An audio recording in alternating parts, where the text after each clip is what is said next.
Hello friends, છેલ્લા લેક્ચરમાં આપણે વજનથી ટકાવારી જોઈ. મેં તમને 2-3 દાખલાઓ ગણાવ્યા હતા, પણ ખરા બસ એમાં કાંઈ એથી જાજુ કાંઈ ખાસ કન્સેપ્ટ છે નહીં. હવે જોઈએ આણ્વીય સૂત્ર અને પ્રમાણસૂચક સૂત્ર. આ શેના ઉપરથી ગણવું છે? ટકાવારી ઉપરથી. દરેક તત્વોની ટકાવારી એકચ્યુઅલમાં શું છે? પ્રાયોગિક રીતે કોઈ પણ નવું તત્વ, નવું સંયોજન મળે ને એટલે સંયોજનમાં દરેક તત્વોની ટકાવારી માપી શકાય ડાયરેક્ટ. એવી પદ્ધતિઓ છે કે ટકાવારી સીધી મળી જાય અને બીજો એનો અણુભાર મળી જાય.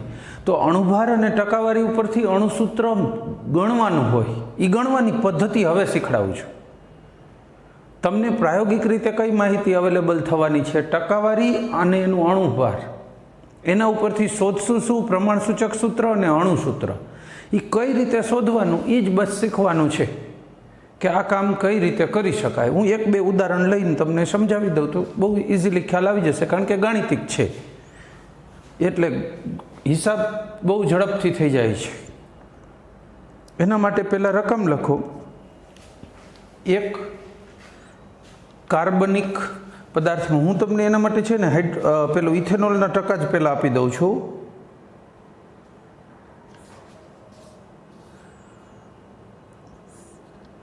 એક કાર્બનિક પદાર્થનો અણુભાર 46 ગ્રામ પર મોલ છે, અથવા એમયુ 46 ગ્રામ પર મોલ છે. રકમ લખવાની તમારે. રફબુક કાઢીને રાખો અને લખવા માંડો. રફબુક, ટેક્સ્ટબુક અને બંને લઈને મોબાઈલ લઈને બેસવાનું છે. એક કાર્બનિક પદાર્થનો અણુભાર 46 એમયુ અથવા ગ્રામ પર મોલ છે. જો તેમાં કાર્બનનું દળ 52.14%, હાઇડ્રોજનનું દળ 13.13% અને ઓક્સિજનનું દળ 34.73% હોય તો આ સંયોજનનું પ્રમાણસૂચક સૂત્ર અને અણુસૂત્ર શોધો. તો આ સંયોજનનું પ્રમાણસૂચક સૂત્ર અને અણુસૂત્ર શોધો. કાર્બનના ટકા કેટલા કીધા મેં? 52.14, હાઇડ્રોજનના 13.13 અને ઓક્સિજનના 34.73. આ ત્રણેયની ટકાવારી મેં આપી દીધી. હું પણ જરા અહીંયા નોટ કરી લઉં, પછી ગણાવ. બરાબર? ચલો, કાર્બનના કેટલા ટકા છે? અણુભાર પહેલાં તો એક વસ્તુ આપી છે, અણુભાર 46 ગ્રામ પર મોલ. હાલો, કાર્બનના પર્સન્ટેજ 52.14, એચના પર્સન્ટેજ 13.13 અને ઓના પર્સન્ટેજ 34.73 છે. બરાબર. હવે પ્રમાણસૂચક સૂત્ર અને અણુસૂત્ર આના ઉપરથી શોધતા શીખીએ. અહીંયા રકમ પૂરી. બરાબર છે? હવે શોધીએ. Step number 1. ધારો કે 100 ગ્રામ સંયોજન લીધેલ છે. સ્ટેપ 1માં શું કરવાનું? 100 ગ્રામ જ લેવાનું. ટકાવારી બધી થઈને હંમેશા 100 જ હોય, એટલે જેટલા ટકા હોય એટલા ડાયરેક્ટ ગ્રામ થઈ જાય એમ. એટલે હવે અહીંયા કાર્બન, હાઇડ્રોજન અને ઓક્સિજન આમ 3 ભાગ જ પાડી દે. છેક સુધી એ ભાગ મુજબ જ લખશું. કાર્બન કેટલા ગ્રામ થઈ ગયો? 52.14 ગ્રામ, જેમ 13.13 ગ્રામ, જેમ 34.73 ગ્રામ. તો દરેક પર્સન્ટેજને વાસ્તવમાં શું કર્યું? ગ્રામમાં ફેરવા. એટલે સ્ટેપ 1નું હેડિંગ લખવું હોય તો લખાય કે દરેક પર્સન્ટેજને ગ્રામમાં ફેરવતા. ન લખવું હોય તો ચાલે. પછી સ્ટેપ 2. સ્ટેપ 2, દરેકને એના પરમાણુ ભાર વડે ભાગી નાખો, એટલે મોલમાં ફેરવો. હેડિંગ શું લખવું? લખવું હોય તો દરેક તત્વના વજનને મોલમાં ફેરવતા. હવે આ થશે 52.14 ભાગ્યા 12, 13.13 ભાગ્યા 1 અને 34.73 ભાગ્યા 16. જવાબ લખતા જઈશું દરેકનો. 52.14 ભાગ્યા 12 4.345 જેમ 13.13 જેમ 2.34.73 ભાગ્યા 16 34.73 ભાગ્યા 16 2.17 રેડી। સૌથી નાનો આંકડો હોય ને એનાથી બધાને ડિવાઈડ કરો। સ્ટેપ 3 માં શું કરવાનું છે? સૌથી નાનો ડિજિટ હોય ને એનાથી દરેકને ભાગો, એટલે નાનામાં નાનો ગુણોત્તર મેળવો। આ ગુણોત્તર નાનામાં નાનો નથી। 2.17 થી દરેકને ભાગવાના, તો 4.345 ભાગ્યા 2.17, 13.13 ભાગ્યા 2.17 અને 2.17 ભાગ્યા 2.17, એટલે આ તો એક જ થઈ જાય। હાલો, પહેલામાં શું થશે? 4.345 ભાગ્યા 2.17 કેટલા થાય છે? 2.00, રાઉન્ડ ફિગર લઈ લો ચાલશે। પછી 13.13 ભાગ્યા 2.17 કેટલા થશે? 6.05, એટલે 6।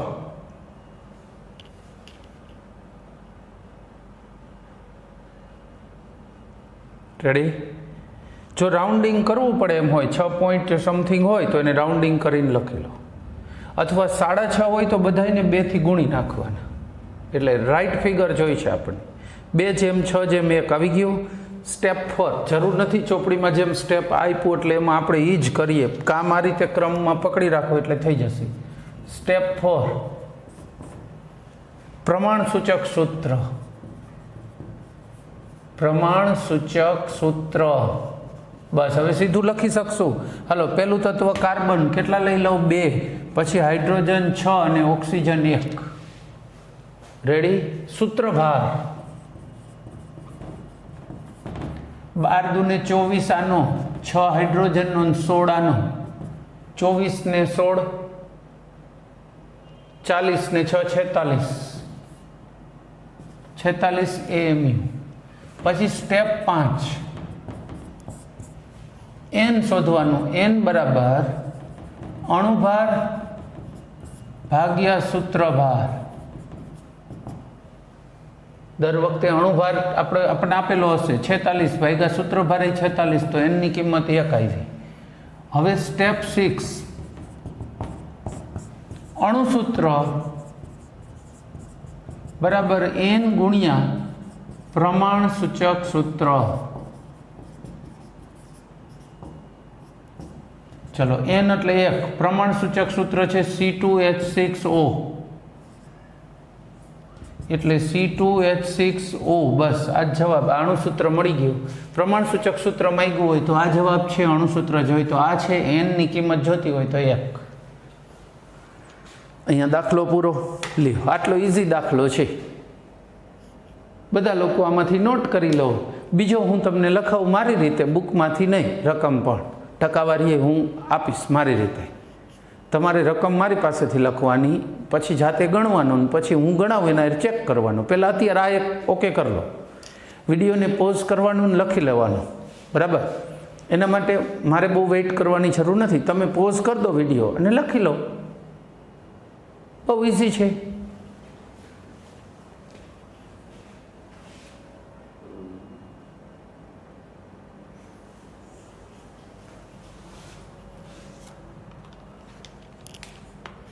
ચલો, બીજો દાખલો લખો। એક કાર્બનિક સંયોજનનો અણુભાર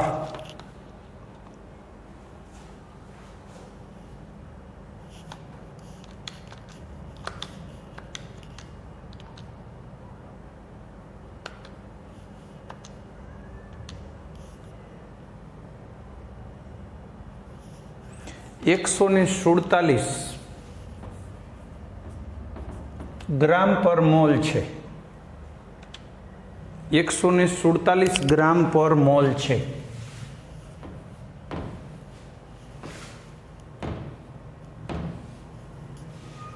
તેમાં કાર્બનના પર્સન્ટેજ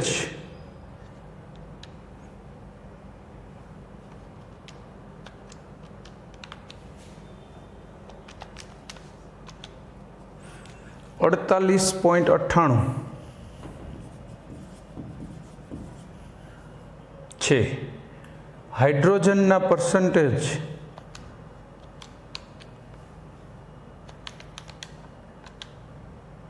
2.72 છે અને સીએલના પર્સન્ટેજ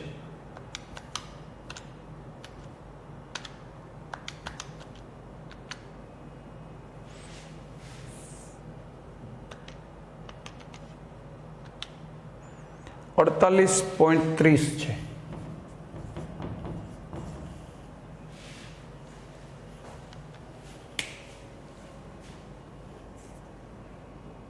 તો આ સંયોજનનું અણુસૂત્ર અને પ્રમાણસૂચક સૂત્ર શોધો। તો આ સંયોજનનું અણુસૂત્ર અને પ્રમાણસૂચક સૂત્ર શોધો। આ રકમ થઈ ગઈ ઉપર, અણુભાર આપશે અને ટકાવારી આપશે, બરાબર। કદાચ ક્યારેક કોઈ વખત પરીક્ષામાં એવું થાય કે ટકાવારી આપી હોય ને બધાનો ટોટલ 100ની નજીક ન થાય, 99.98 થાય તો વાંધો નથી, પણ 60 થાય તો 40% ઓક્સિજન હોય, જે ટકાવારી ઘટે ને તો એ ઓક્સિજનની સમજવાની, 2-5%, 10% ઘટે તો એ ઓક્સિજનના પર્સન્ટેજ હોય, એટલે એ ન દર્શાવ્યો હોય। ઓક્સિજનના ટકા શોધવાની વર્ષોથી એવી જ મેથડ છે, બાકી બધાના ટકા નક્કી કરી લો, જે વૈધા હોય એ ઓક્સિજનના હોય, એ નક્કી કરવાની મેથડ નહોતી, હવે તો આવી ગઈ છે। એ મેથડ તમને શીખવાડવાની છે આ જ વર્ષે, એટલે મતલબ કે બીજા સેમેસ્ટરમાં, બરાબર। હવે આ સ્ટેપ મુજબ ગણી કાઢીએ। પહેલાં તમે તમારી જાતે તમારી બુકમાં ગણશો બધા લોકો। જો તમને હું ક્યારેય મળેલો નથી, બહુ તો એડમિશન માટે એક વખત મળ્યા હશો, પણ કામની સ્ટાઇલને તો તમે ઓળખી જશો। જ્યારે પણ આપણે મળીશું, કામ ચાલુ કરશો, ત્યારે તમને આ વર્કિંગ મેથડ જાણીતી લાગશે, એનાથી મારી ઓળખ થઈ જશે, તમારા જવાબના રિસ્પોન્સ ઉપરથી તમારી ઓળખ થઈ જશે। કારણ કે અમે લોકો 2-3 દિવસમાં જ ભણાવતા થઈએ, એટલે ઓળખી જઈએ। બીજી બેચમાં પેલો બેસે ને એ સ્ટુડન્ટ બહુ સારું રીડિંગ કરે છે, જવાબ આપે છે, એમ અમે લોકોય તમને તરત ઓળખતા થઈ જશું। બહુ સારું આપણી વાત છે કે આ વર્ષે આપણે હોશિયાર વિદ્યાર્થીઓ બધા તમે છો। દર વર્ષે નહીંતર શું થતું કે હોશિયાર એટલા હોશિયાર, જે બાળકો બહુ સારા હોશિયાર હોય અમદાવાદ જતા રહે ને ત્યાં જતા રહે, ને આ વર્ષે ક્યાંય નથી, બધા જ હોશિયાર બાળકોએ, આ તો કોરોના થયો, બાકી ન થયો હોય તો પણ એ હોશિયાર બાળકોએ અહીંયા જ એડમિશન લીધા છે। સારી વાત છે। હવે તમે એ હોશિયારીને આગળ કન્ટિન્યુ કરવા માગતા હોય, આપણે સારા પર્સન્ટેજ લઈ મેડિકલ, સારી બ્રાન્ચમાં એન્જિનિયરિંગ એવો ટાર્ગેટ હોય તો તમારે તમારું કામ જાતે શીખવું પડશે। તમે એવું ન વિચારો કે આ ટીચર ગણાવી દેશે દાખલો એટલે આપણે છાપી નાખશું।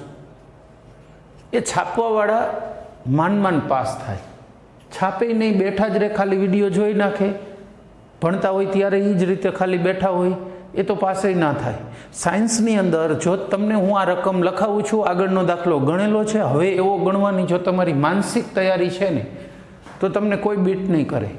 એના માટે કંઈ તમારામાં બહુ એક્સ્ટ્રા બ્રિલિયન્ટ પાવર હોવો જોઈએ એવું કશું જ નથી, કોઈ એક્સ્ટ્રા બ્રિલિયન્ટ પાવરની જરૂર નથી।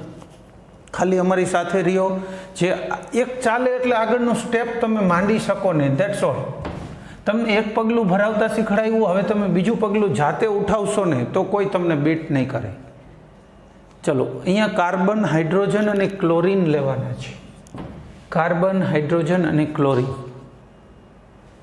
કાર્બન 48.98%, 98 એટલા ગ્રામ, ટકાને આપણે સીધા શેમાં ફેરવીએ છીએ? ગ્રામમાં, 2.72 ગ્રામ, અને 48.30 ગ્રામ। અને આ કોરોનાની તો કોઈ ડર રાખવાની જરૂર નથી। આપણે બાયોકેમિસ્ટ્રી પણ ભણીએ છીએ, હું જ કેમિસ્ટ્રીવાળો ટીચર બાયોકેમિસ્ટ્રીએ ભણાવતા હોય, અને એના નોલેજના આધારે હું તમને કહું કે જેમ શરદીનો વાયરસ છે એમ આ એક વાયરસ છે। અમુક વાયરસ થોડા ડેન્જર હોય તો એને મારવા માટે આપણા શરીરની વધુ સ્ટ્રોંગ રોગ પ્રતિકારક શક્તિ જોઈએ, બાકી કંઈ નથી। જેમ શરદી મટે એમ આય મટે છે, ને તમને ખબર છે કેટલા આંકડા આવી ગયા, 27 લાખને થયો હોય તો 20 લાખ તો ઓકે થઈ ગયા તરત, અને એકવાર ઓકે થઈ ગયા અને બીજી વાર થશે તો એને તકલીફ નહીં રહે એટલી.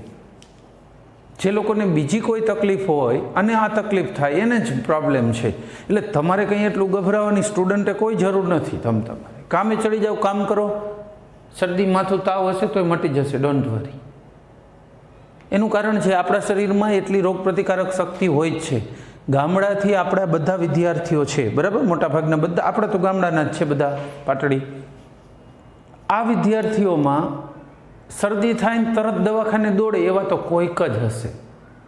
નહીંતર શરદી થાય ને એટલે ઘરે જ કીએ 2-3 દીમાં મટી જશે, 3 દિવસ રહીએ શરદી. કે આપણે કે બહુ થઈ, એ કે ક્યારે થઈ, આપણે કે પરમ દિવસે, તો કે બસ હવે આજ છેલ્લો દી, કાલથી તો મટી જશે. ખબર છે કે એનું જીવનચક્ર 3 દિવસે ડાઉન થવા માંડશે વાયરસનું. જે લોકોને આપોઆપ શરદી ઉધરસ મટી જાય છે એવા બાળકોએ તો 1% ચિંતાનું કારણ નથી, બરાબર. એટલે તમે એનાથી જરાય ગભરાવ નહીં. અને તમારા માટે તો આ સોનેરી ઓપોર્ચ્યુનિટી છે, કારણ કે તમે અત્યારે ઓલરેડી આમ ભણો છો, પછી આવશો ત્યારે પાછા ભણશો. કદાચ એવું બનશે કે સરકાર લોંગ ટાઈમ સ્કૂલ નહીં ખોલે તો તમારે તો પહેલેથી અભ્યાસક્રમ બધો આવશે. ત્યારે તમે જો આ બધું સિરિયસલી ભણેલા હશો તો તમે એડવાન્સ સ્ટેજે પહોંચી જશો.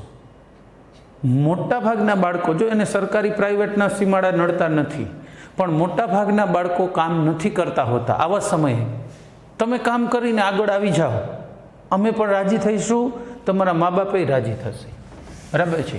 ઓકે, ચલો હવે આ પહેલું સ્ટેપ પૂરું કર્યું, વજનમાં ફેરવી નાખ્યું. બીજા સ્ટેપમાં શું કરવાનું હતું? મોલમાં ફેરવવાનું છે. તો મોલ શોધીને લખી લઈએ.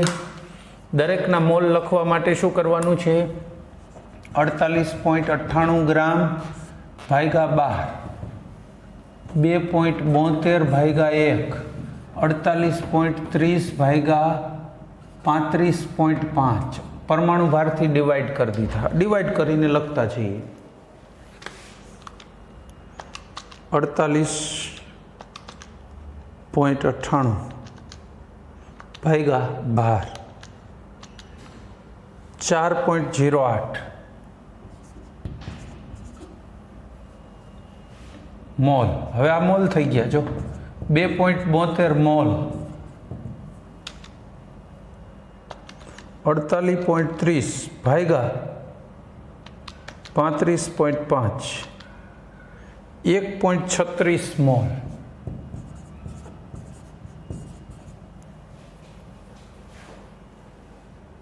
સ્ટેપ 3 માં શું કરવાનું છે? સૌથી નાનામાં નાના ડિજિટથી બધાને ભાગી નાખો.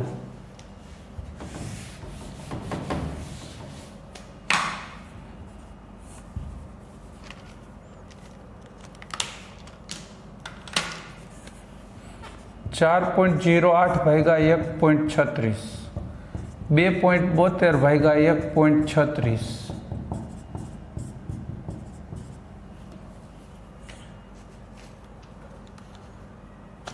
4.08 ભાગ્યા 1.36 કેટલા થશે? 3/2/1.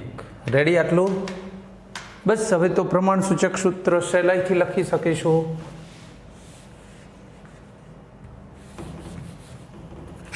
C3H2Cl1, બરાબર, 12 × 36, 2 અને 35.5.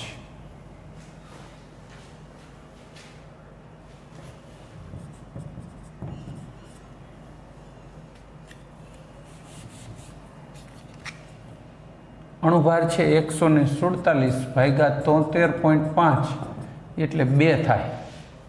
તો પ્રમાણ સૂચક સૂત્ર શું આવી ગયું આપણી પાસે? એટલે N2. પ્રમાણ સૂચક સૂત્ર શું છે આપણી પાસે? C3H2Cl. હવે એનું ડબલ થશે ને, C6H4Cl2. બસ, તો મેં આ જ આપ્યું હતું, C6H4Cl2